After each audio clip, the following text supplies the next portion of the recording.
Bismillahirrahmanirrahim, sallallahu ala nabil karim. Oui, Mohamedou Amadou Ba et Monsieur Traoré, Babacar, merci pour on jarama e oɗo opportunité mo dokkuɗon. Oui, min ko mbiyetemi ko Ba Abdoulaye Mamadou di Blé Ba, candidat de Blé, maire de Bababé, candidat à sa propre succession pour un 4e mandat. Et alhamdulillah, mais à la demande de mes concitoyens. Et me dis aussi Mamadou Maïmoun, ma mère Néna Vimi Mamadou Maïmoun wala Hamar Mayram. Bon, j'ai beaucoup de noms, machallah. Oui, Dessan, merci encore à Djaram. Min jibinami ko ɗo e babaɓe e yettude Allah.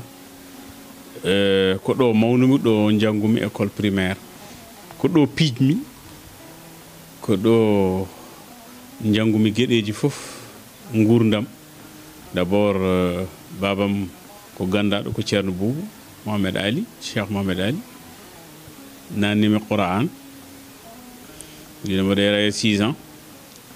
Caggal ɗum babam Kassoum e tanam Ilman nannimi français, nannimi école primaire ɗo e babaɓe. Kadi nde narmi école Allah waɗi kadi ko babam Kassoum woni ceernam. Narmi école ko en 1963. Bab Kassoum nannimi école e yettude Allah mbanmi ɗo scolarité am fof ha kemmi CM2. Bon, avec l'intermède de Bogué, mi yaade makko Bogué mbanmi toon CM1.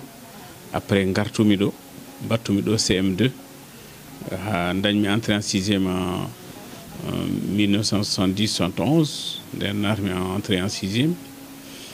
Jami collège, mais au début j'étais orienté au collège technique de Nouakchott. Jangumi collège technique ha dañmi niveau brevet technique. Nden on insérait so tawi a heeɓi ɗon tan a nawete dans des grandes sociétés comme la SNIM, nden ko Miferma wonno, non ko SNIM Cominor et Somima. Bon, j'ai un peu travaillé très jeune, j'avais 15-16 ans. Donc mais ligguimi ko 1 année et demie.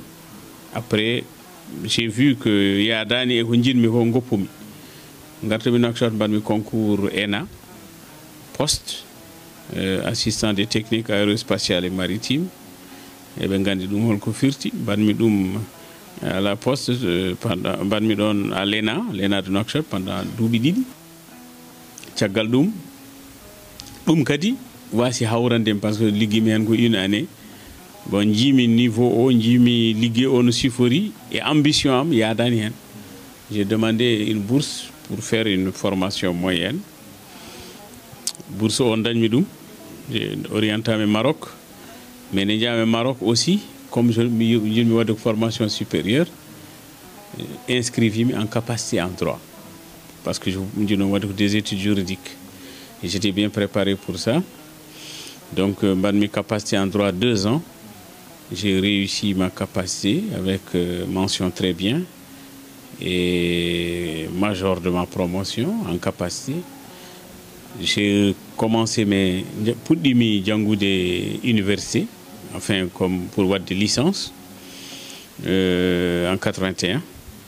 Mbaɗmi licence en 84, après maîtrise en 85. Ngaynumi gartumi ɗo.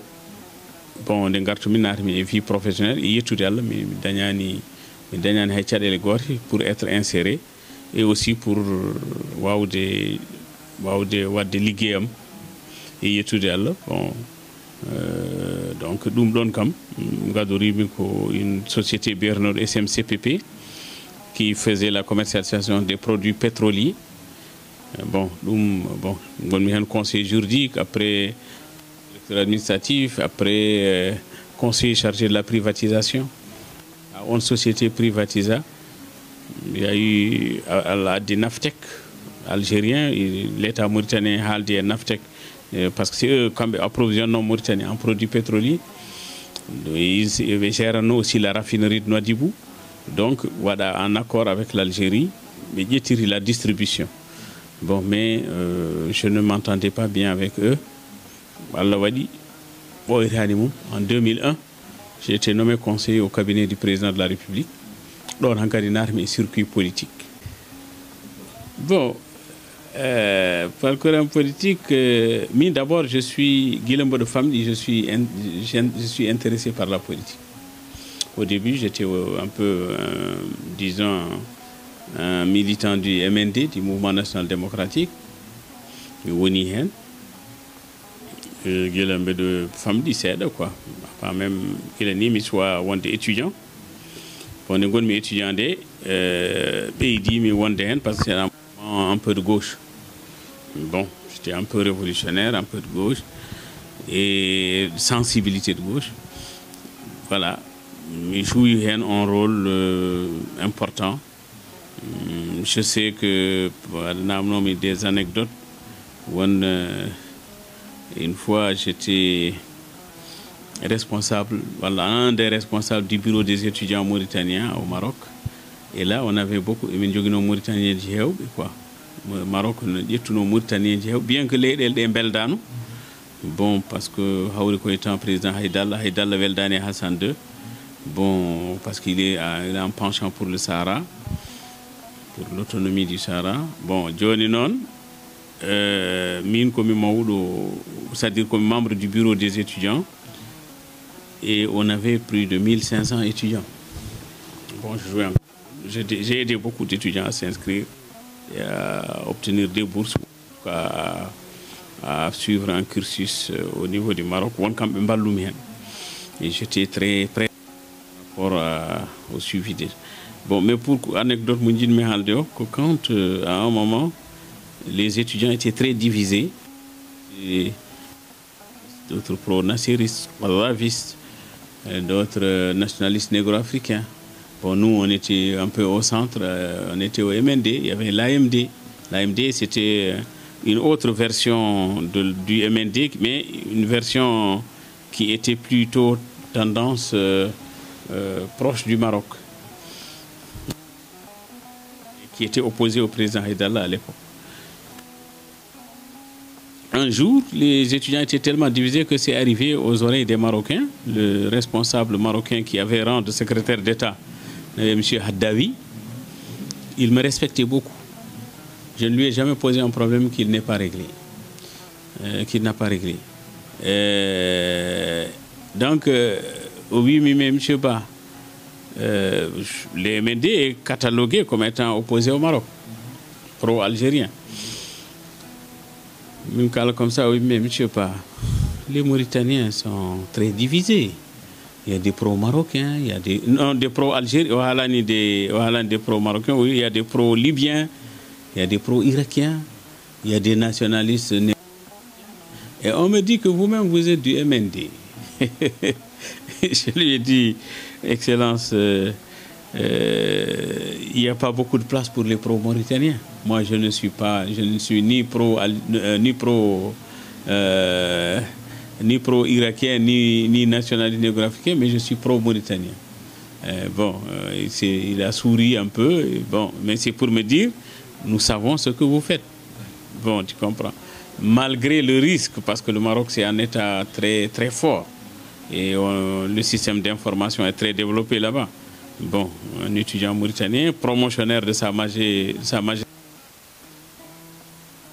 c'est quand même quelque chose. C'est pourquoi bon, on n'a pas pu développer des relations d'intimité, quoi. Bon, j'étais très, très réservé à l'époque, bien que lui, il m'avait remarqué, on avait des relations empreintes de courtoisie et d'estime, mais j'étais un peu réservé. Donc, nous anecdote. Bon, maintenant pour mon parcours politique, écoute, ça c'est quelqu'un qui a la politique dans le sang, bon, qui a vécu un peu avec Mongandoula Wadi Diaouré, voilà, jotodiri et mouvement uji guilen goni enfin dans la clandestinité. On ne pouvait pas nous réunir comme on voulait, ko tractuji o hewno waɗede walla graffiti. Bon, mais ɗum aussi mawniraɓe meɗen hewɓe adinoɓe quoi, les intellectuels de notre qui étaient avant nous étaient tous un peu de gauche. Et bon, c'est après que ça a évolué vers d'autres sensibilités. Bon, c'est une équation un peu compliquée. Mais ko an suɓoto quoi, parce que aussi ɓawri aɗa yiiɗi woodde, aɗa yiiɗi wawde wadde hunde, aɗa yiiɗi wawde darade e leydi ma e nokku ma, alay saago mbawa wadde sacrifice on ma wonda e pamodiral e ɓesgu ma, pamodiral e galle ma, ha mbawa wadde ko jiɗɗa wadde ko.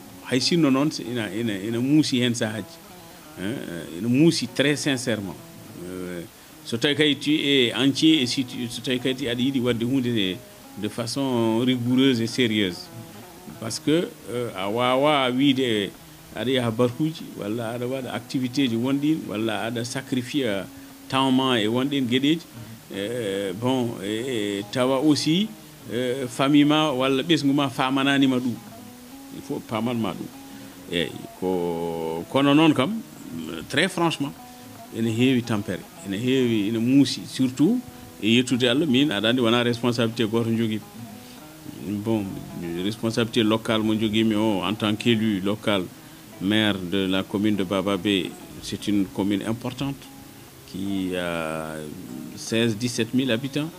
Bon, kadi ko commune mo ganduɗa ena sino ko alhamdulillah wona commune jaƴƴo no fewi, mais ko commune joguiɗo importance e leydi he, capitale départemental, ko nokku kewɗo ya garta, kadi kewɗo courant ji e miijoji e gueɗeji e société civile o ene woni ina tawa ina dari. Bon, ɓesgu ngu kadi notable uji ɗi e cadre uji ɗi e sukaɓe ene batti hakkille. Donc ko sohla ko ene heewi e interpellation ngaji ɗi ne keewi. Bon, ɗum ko on ɗon aspect. To banggue professionnel, bon, aɗa andi j'ai dañi alhamdulillah responsabilité kewɗi depuis guila 2001. Mais dans la réalité, mi haalnima joni mbimi, gadima ko wonde conseil au cabinet du président de la République pendant 2 ans. Et yettude Allah. Bon, après ça, nomami directeur général de l'ENER. Ça c'est en mars 2003. Bon, gonmi hen duuɓi ɗiɗi e feccere, parce que c'est de mars 2003 jusqu'en septembre 2005. Bon, il y a eu un coup d'État en 2005 de Eli Mohamed Val, du colonel Eli, avec les Aziz et les autres. Bon, donc ils sont venus et on fait partie des victimes de ce changement. Et joni non, jooɗimi duuɓi ɗiɗi, voilà, responsabilité goto, de septembre 2005, 2006 à août 2007, ko nden gondumi directeur général Somir. Mais entre temps waɗi élection ngaji ɗo henne ko nden gonmi maire. Ne mbaɗetemi élire maire nde komi chômeur quoi, e yettude Allah. Bon, c'était en fin 2006. Ewa caggal ɗum gonmi directeur général Somir woni raffinerie mo kalannomi tantôt avec la Naftal. Caggal ɗum président Sidou Cheikh Abdallah waɗama élire et j'étais koye porte-parole uji makko jeeyanomi pendant la campagne. On était 2 porte-parole du président Sidou Cheikh Abdallah. Bon, caggal ɗum j'ai été coopté comme ministre secrétaire général du gouvernement en avril. On est resté un peu sous le gouvernement de Yahya Ould Waqf. Min goni hen lebbi nayi waɗi, bon, il y a eu une crise politique. Donc le président Sidou Cheikh Abdallah a été waɗa coup d'état renversé par le président Aziz et après, bon, on a traversé un peu le désert. Bon, quelques temps après, voilà, un peu moins d'1 année après, pour être directeur général de l'Agence nationale des études et du suivi des projets. On agence commune ou dirdu. Commune parce que c'était une agence genre APIX. Président et on ça. Bon, finalement, avec la réticence et le lobbying des départements ministériels, bon, agence au ronki wadde on rôle, mais finalement wada cantonné et étudié et puis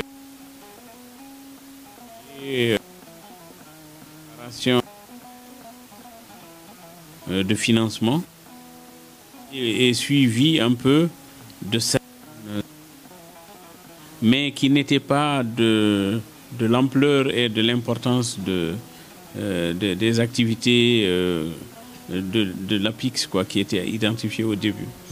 Bon, mais enfin, il y avait quand même des travaux qui leur étaient calfinteno hen sahaj wala guedeji wala wonde maître d'ouvrage wonde ligueyaji.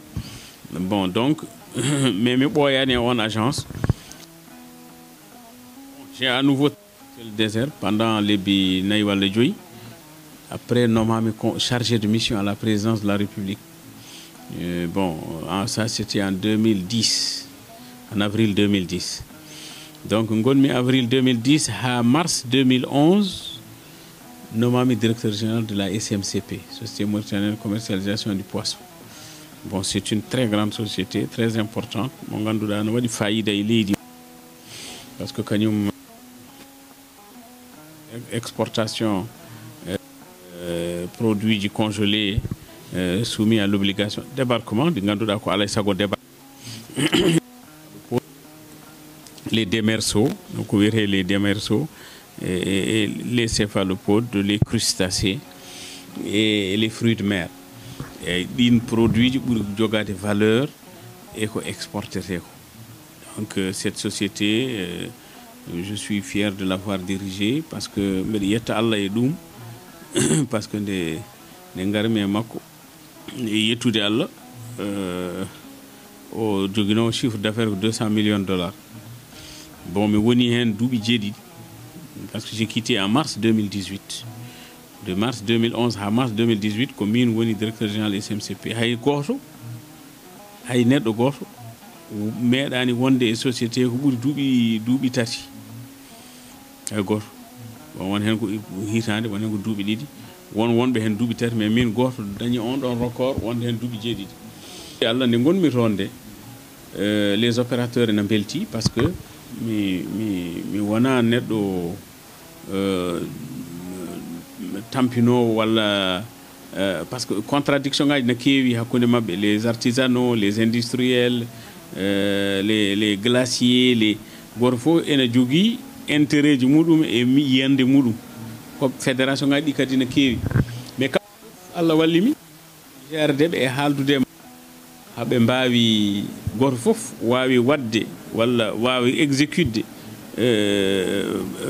ko yidi ko dans la transparence et puis dans le respect des normes.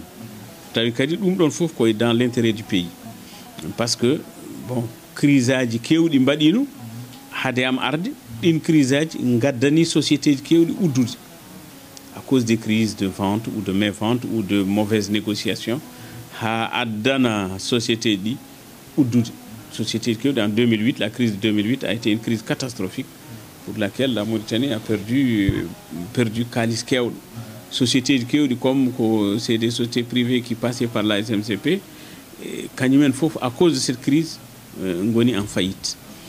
Donc moi, quand je suis venu, Allah walli mi kam pendant toute la période mon gon mi dono, hay crise goto importante dañax ha mo en impact e ngurdam société di mieux chiffre d'affaires de 200 millions de dollars. On est passé en 2018 le chiffre d'affaires de la société en fin 2017 pour 507 millions de dollars. Donc, évolution maoul, et gestion prudente des relations dit à côté de société exportable et société amène top les règles d'exportation et de fixation des prix. e fixation cokkuji ɗi e kadi walli min kam résultat ji moƴƴi daña hen tawi kadi fof ko e nandiral e transparence eyyi ɗum kadi kalatmi ko onon kaldatmi ɗum ɓe liggotonon ɓen toon ɓe fof ne gandi ɗum eyyi ɗum ni peut être woni sababu ɓoydemi e ardade on ɗon société bon e yettude Allah nde gummimi on société nomami directeur général des aéroports de Mauritanie bon nden aéroport Umtun Sid Nouakchott ko kesso walla kam koye tawi kam eyyi koye heewani duuɓi kam c'était encore je pense ko waɗano réalisé ɓuurani duuɓi ɗiɗi tati bon ko aéroport mawɗo e aéroport uji goɗɗi Nouadhibou en Zouérate en e aéroport uji intérieur ɗi donc activité woni wanno fayida seeɗa bon ha Allah waɗi laamu ngu felliti tottude on ɗon société halfinde ɗum une autre société étrangère biyeteɗo Afroport bon donc on société kadi on saaha ko min assuri transition o ha on société wawi darade wawi récupérde gueɗe ɗi tawi kadi ala caɗele alana caɗele liggotoɓe alana caɗele institution ngaji ɗi transition woni une transition apaisée bon bien que min e hooram mi wonano convaincu e on ɗon opération par ce que mbeɗa miijorno ene fonno walla ene wawno ɗaccede tan Mauritanie continue e gerde société o par ce que ne mbawno moƴƴinde ɗum bon c'est vrai c'est ne heewi ko défi ji ɗi mawni technologie o ko kesso bon e kadi norme uji international ɗi ko exige ko pour la sécurité au niveau de l'aviation civile avec l'IATA et les autres institutions qui suivent un peu les conventions de navigation et d'atterrissage et aussi les normes de sécurité pour les voyageurs dans les aéronefs. Bon, eɗen jogui hen caɗele seeɗa mais on saaha kam ene waɗano maîtriser avec l'aide de l'ANAC et puis de la SECNA bon fof ene yahanno no foti yarude ni bon mais laamu ngu e on saaha miiji peut être pour hulde janggo e jaam investissement uji d'entretien walla ko foti waɗede ha société o ha aéroport surtout Umtun Sy heddo o norme mataw ene wawi tawa eɓe kuuli ɓuuri wawde ɗum fewnude ko société ji étrangère bien que très franchement hay société garɗo mi wonani convaincu wonde ɓuuri en wawde ɗum toppitade heddi komi anda sababuji ɗi ganduɗa ɗin ɓennimi walla goni ko duwam ha ɗum wawi wonde mais en tout état de cause ɗum kam waɗama ha wawi wonirde no tawi no ala caɗele bon société Sam o continue ni e wodde mais joni ko wodi ko activité makko ne famɗiti par ce que on natti jogade aéroport Umtun Sy nden ɗum gasi nomami directeur général SONADER société nationale de développement rural bon on société aussi tawmi ɗum koye caɗele mawɗe koye crise wonno kadi koko presque koko yani natti jogade cadre uji ala siège ala bon ɗi jogui caɗele no mawni darimi hen ha mbawmi wattude ɗum kam société marche o hay sinno namnimamami gueɗeji kewɗi mais aussi kawrumi programme biyeteɗo PGIR 2 avec l'OMVS ɗum addanimi wawde wadde programme uji kewɗi naftoje leydi ndi tawi kadi ko koɗi keddiɗi ɗum ko kalatmi ko kayednaɓe ne gandi ko min baddi hen pour le CPB le PPG1 station pompage toujours koye crise wonno koye caɗele wonno e yettude Allah koye saaha am probléme aji PPG en faut régli to banggue pompage parce que ne garmi ko pompe uji ɗiɗi marchata hen sur les 4 et à un moment on était en campagne l'une des pompes tombi en panne heddi goto wawa jogade guessa ba ko 780 hectares bon hawri e corona j'ai dû prendre des dispositions ultimes pour neldude une pompe à Thiès pendant que les frontières étaient fermées ha Allah waɗi kam ɗum wawi wonde pompe uji ɗi pewna gartira on campagne sauva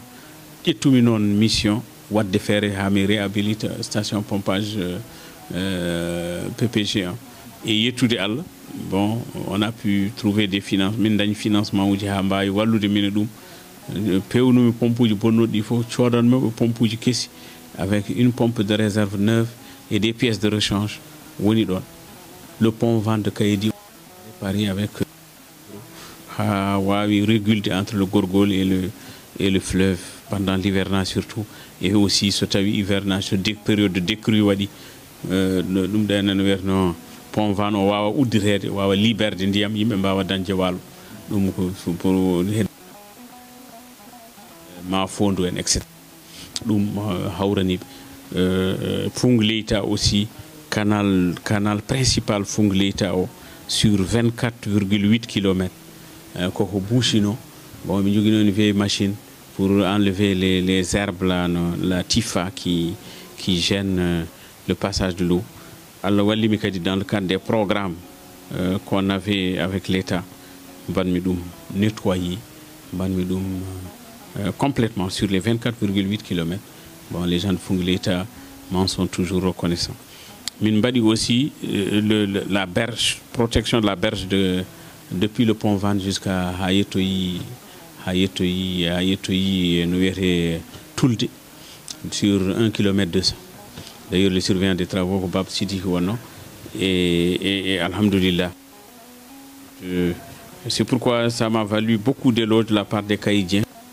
Passage parce que ne gummimi sona kamɓe ɓe mbino ko ɓe mbaɗa une marche pour ñagade gouverneur yo yettin président ɓe jiiɗami ummo ɗon par ce que fewni société e on saha effectivement tawi société o ene teddirimi par ce que mi ala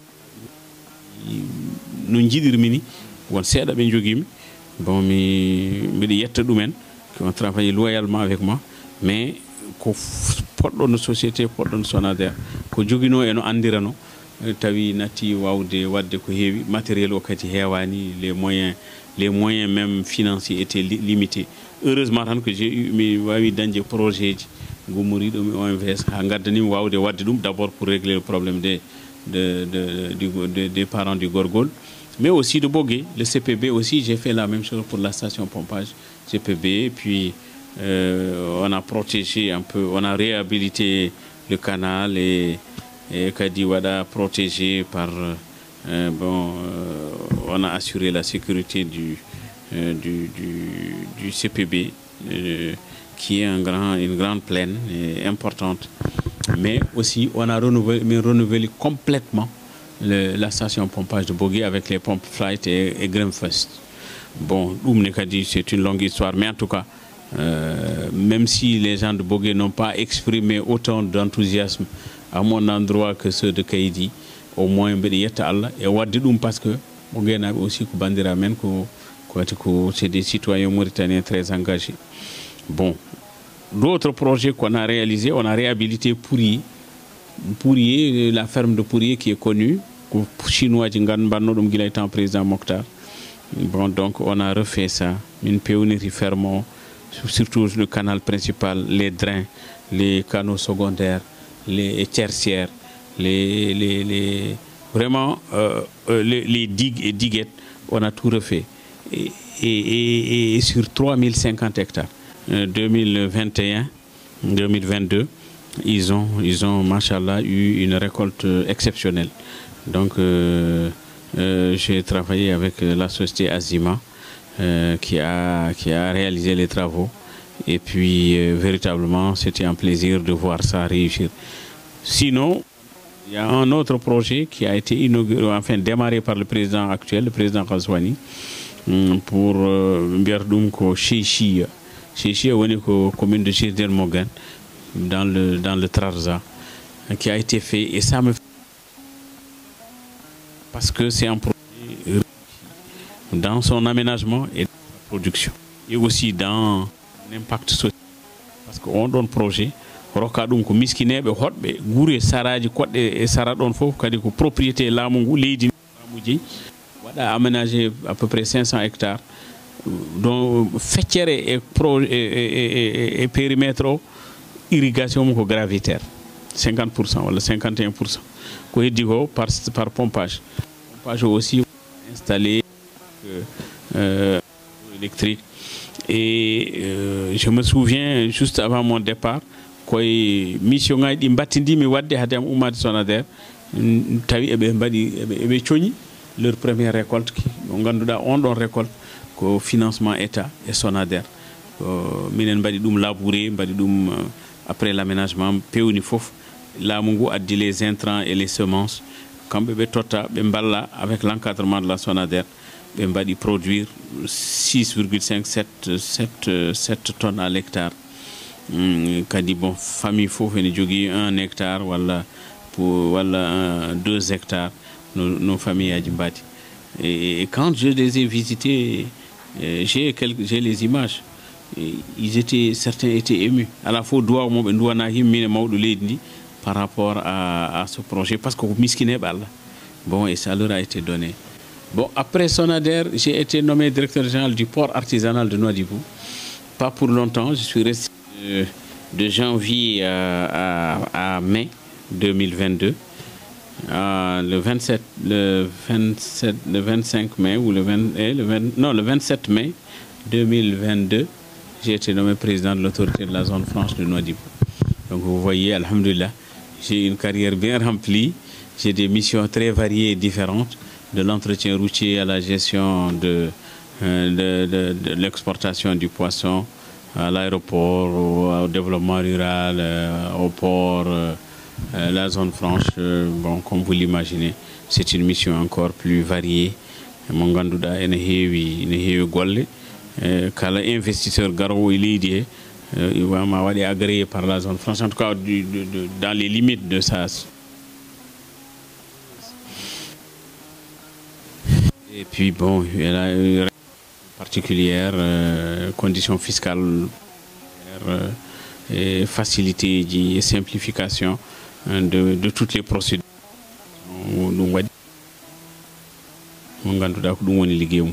Donc, mbeɗa yetta Allah no feewi dañmi ko weeɓani no wawi wonde responsable wasa réussir des missions walla wona responsable woɗo ɗo dañi caɗele walla difficulté ji mbeɗa yetta Allah ha ɗo jareten ɗo ko kalfinami fof Allah no yanta hen walla mi joganomi bon mi waɗa hen ko potmi hen wadde mi wawi hen no potmi hen wadde bon mi régla hen probléme ɗi mbawmi hen réglude aussi bien sur le plan social que sur le plan strictement de la gestion et du redressement des entreprises uji ɗi ganduɗa kewɗi hen tawmi ɗumen koye difficulté. Bon, population babaɓe ɓawri paɗen koye élection ngaji municipal et législative régionale no darmiɓe tan ko yoɓe liggo de façon apaisée parce que yimɓe fof ko bandiraɓe comme on dit. Kadi min je souhaite que neɗɗo ɗum no wawi siforade fof yo jogo honnêteté intellectuelle, c'est à dire que woodi ko kala ɗum kalda kadi no poɗɗa haldude. Bon, koko wodani ko kadi kala ɗum kalda kadi no poɗɗa haldude. Enen fof ballodiren jiiloɗen ko wodani ko woodi ko moƴƴinen ndenen. Bon, mbiɗo ñaago walla mbiɗo waƴa sukaɓe mbiɗo yiɗi ɓe mbaɗa réussir. Bon, mi yiɗa haalde ko mbaɗata min walla ko tampantumi sukaɓe, mais bon ɗum je pense que c'est édifiant, mon parcours est édifiant à ce propos. Bon, ɗo ndewnomi fof ko mbawnomi hen wadde e moƴƴere tawi kadi dérangeani leydi ndi par ce qu'encore une fois minen nous avons min jogui ko dimension leydi ndi fof min gardi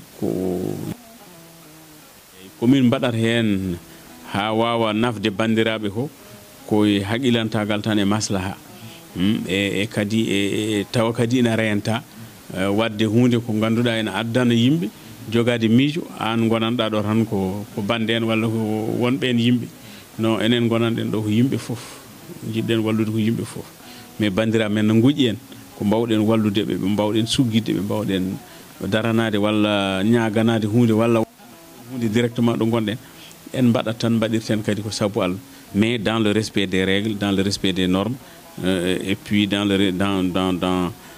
tawa kadi ina respecte certaines formes. Eyyi ɗum ɗon ko hono noon, mais encore une fois ko faati e élection ngaji ko en bandiraɓe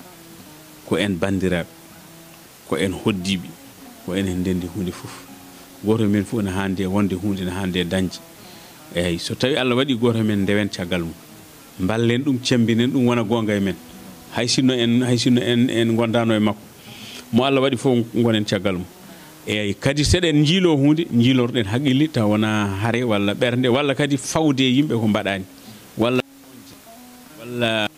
sabu ma yidde wonde tan addanma fende walla addanma haalde ko wodani walla addanma yidde bonnidde neɗɗo walla bonnidde yiyande tawa ɗum fotani wonde woni wonde hakkude men ko teddugal e respect goto meɗen fof dañata ko so wona ko Allah tagan ɗum gonowo o kadi Allah ne andi déjà enen en ganda mais Allah kam ene andi donc kala ko ena wona kam yo wonir no foti wonde min de mi yiɗa mbeɗe ñaago Allah wasde wadde komi fotani wadde walla wasde haalde komi fotani haalde mbeɗe ñaago Allah yo Allah renami ɗum ɗumay Allah danda ene perguitte enen fof yo Allah rokku kadi yimɓeɓe jogade hakkillaji firtani noon wata yimɓe miijoji pelɓodir non moi je suis pour un truc d'idée de programme et de proposition ɗum ko normal yimɓe fof so woni unanimisme ni moƴƴani nafata yimɓe ko ɓeɗo jogo ngo miijo mais de façon saine tawa ko c'est sain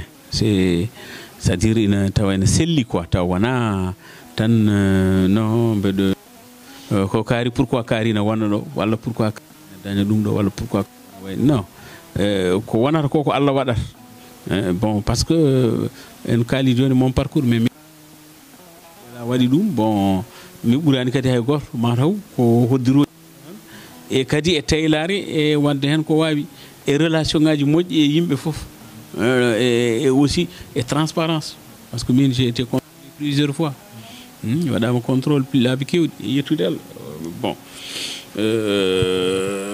bon, sinon tout n'est pas parfait, au moins il n'y a jamais eu des choses importantes, quelques petites fautes de gestion ou quelques petites remarques insignifiantes, mais fondamentalement, on a guéri ena attire attention ko ɗum waɗi de yimɓe dañde longévité o walla dañde renouvellement uji confiance o eyyi ɗum noon mbeɗe ñaago Allah yo Allah rokku babaɓe toujours dañde ardiɓe nunɗuɓe moƴƴuɓe taw aussi ko haaraysireɓe eyyi Allah rokka en aussi wawde haaldude toujours ko nafata taw wona des trucs polémiques et stériles eyyi mi salminima mi yettima merci encore Allah jarama.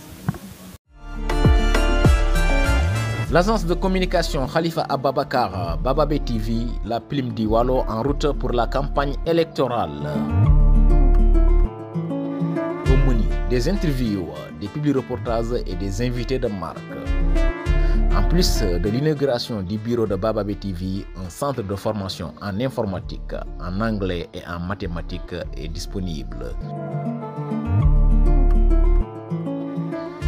Imprimerie à Bababé pour vos t-shirts, banderoles, casquettes, etc. Des décorations intérieures et une agence de gestion des projets immobiliers. BTV, ce sont des vidéos et photos professionnelles.